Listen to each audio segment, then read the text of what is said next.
just a few days before the election. Oh, yeah, talk about timing, right? Yeah, but here's the thing. It wasn't just a typical Trump rally, him up there riffing for an hour. We're talking a whole lineup of speakers, all adding their own spin to the whole campaign message. It was like a variety show, but with the future of America kind of hanging in the balance. Exactly. And speaking of balance, the reactions to this thing, they were all over the map. You had the diehard Trump fans, obviously, roaring their approval. They were fired up. But then you had the critics, and they didn't hold back. Some even compared it to, get this, a Nazi rally, held in the same Madison Square Garden back in 1939. Oh, wow. Yeah, I remember reading about that. That's pretty heavy stuff. Yeah, it definitely adds a whole other layer to this whole thing. But before we get too deep into that, let's back up a bit.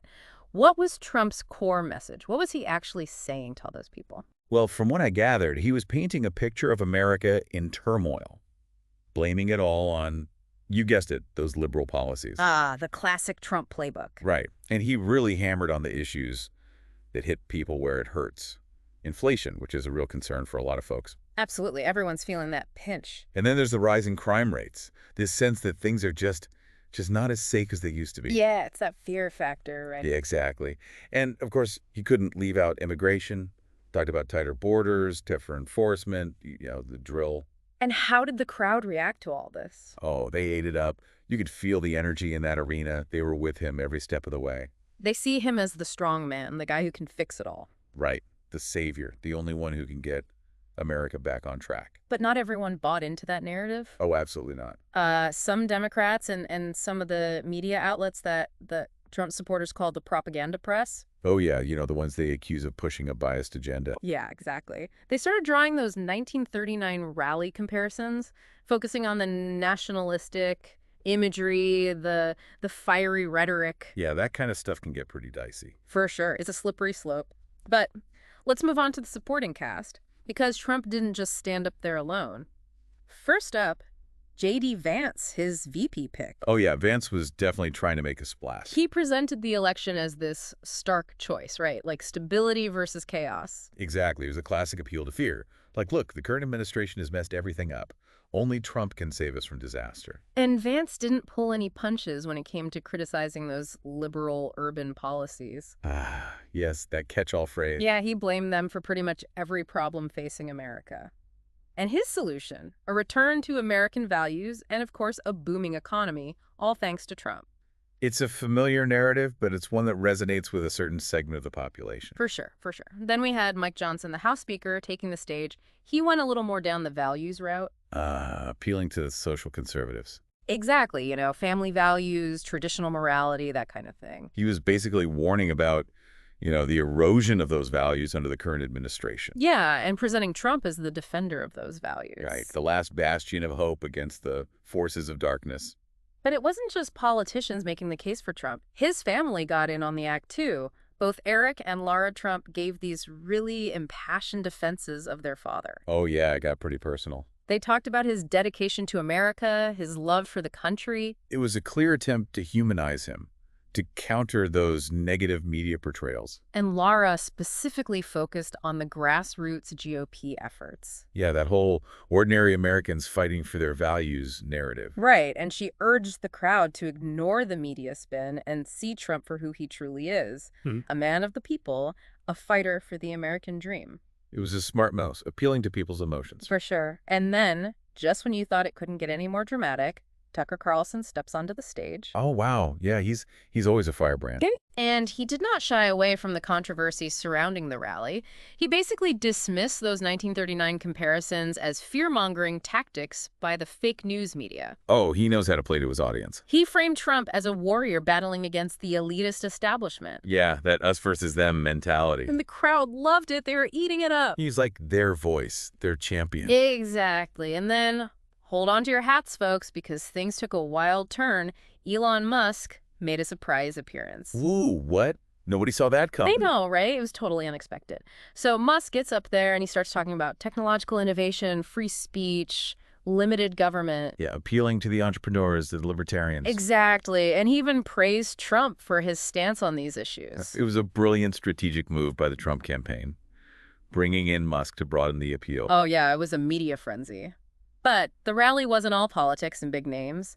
They also brought in speakers who talked about economic empowerment, shared personal stories about Trump. Trying to make him seem relatable, Right. likable. So they had Grant Cardone, the business guru, talking about all the economic opportunities under a Trump presidency. That classic rags to riches story. And then Dana White, the UFC guy, shared these anecdotes about Trump's loyalty and integrity. Trying to build trust, show that he's a man of his word. And it worked. You could see people connecting with those stories. It's that human touch, that personal connection. Okay, but let's not forget about the entertainment factor. Rallies are as much about spectacle as they are about politics. Oh yeah, got to keep the crowd energized. So they had Lee Greenwood performing his patriotic anthems. Oh, the classics. And then Christopher Macchio, the opera singer.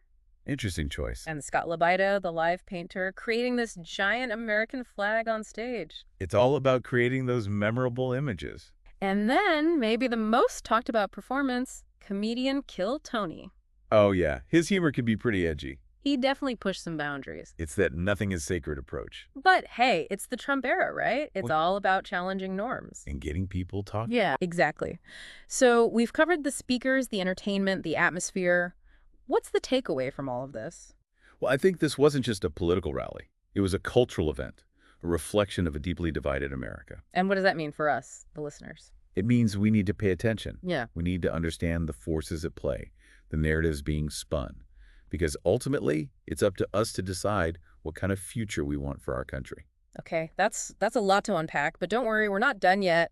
In part 2, we'll be taking a closer look at the reactions to the rally, those 1939 comparisons, and what it all means for the future of American politics. It's going to be a wild ride. You know, it's amazing how one event can cause such a stir.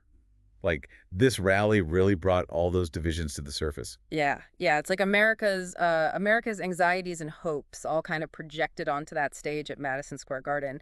And then those comparisons to that 1939 Nazi rally, I mean, talk about controversial. Yeah, that definitely threw some gasoline on the fire. Yeah, for sure. But for those who might not be familiar with that part of history, can you give us some context? Sure. So back in 1939, Madison Square Garden was actually the site of a huge pro-Nazi rally. It was organized by this group called the German-American Bund, and it was basically a platform for Nazi propaganda and anti-Semitism, a really dark moment in American history. Yeah, and it's understandable why people might draw parallels to what they saw at Trump's rally. Right. I mean, there were definitely some surface-level similarities, the nationalistic rhetoric, the chants of USA, the focus on a strong leader. And some people argued that this kind of rhetoric, well, it can be dangerous. Oh, absolutely. When you tap into those primal emotions, fear, anger, it can create a mob mentality. People become willing to follow a leader blindly. Yeah, they lose that critical thinking, that moral compass. Exactly. And it's not just the words, it's the whole spectacle.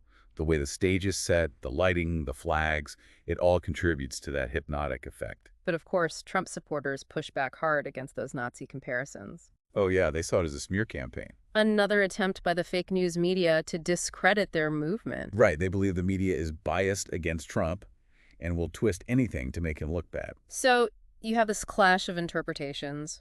One side sees echoes of a dark past. The other sees a patriotic celebration of America. It really highlights how divided we are as a nation. We've lost that ability to have civil discourse, to disagree respectfully. Yeah, we're trapped in these echo chambers, surrounded by people who agree with us. And those echo chambers rarely intersect. It's a recipe for more polarization and division. Okay, so those Nazi rally comparisons were a big deal, but that wasn't the only thing people were talking about. There was also a lot of debate about the role of entertainment at the rally.